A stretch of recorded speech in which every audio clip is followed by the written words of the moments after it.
Ini adalah panduan cara mendaftar Binance dan anda boleh mendapatkan voucher sehingga 600 USDT dengan menggunakan kod ini. Bagi anda yang mengalami kesukaran untuk mendaftar akaun Binance, anda boleh terus lihat pada ruangan deskripsi video ini.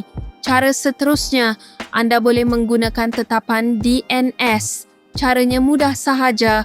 Buka Google Chrome, pilih menu 3 titik di penjuru kanan atas dan pilih Settings Tetapan. Kemudian masuk ke bahagian Security dan Privacy, Keselamatan dan Privasi dan pilih DNS.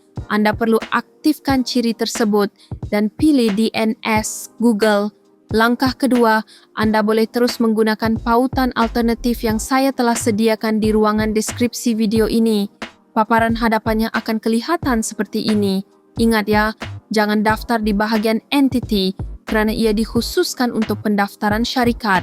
Bagi anda yang mendaftar sebagai individu, pastikan anda mendaftar di bahagian yang paling atas. Anda hanya perlu isikan email atau nombor telefon sahaja. Kemudian, teruskan proses pendaftaran dengan melengkapkan butiran data peribadi anda. Selepas itu, selesaikan proses pengesahan identiti atau KYC.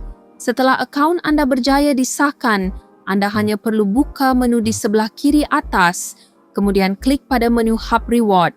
Di sini, anda boleh terus menuntut voucher rebat 600 USDT anda.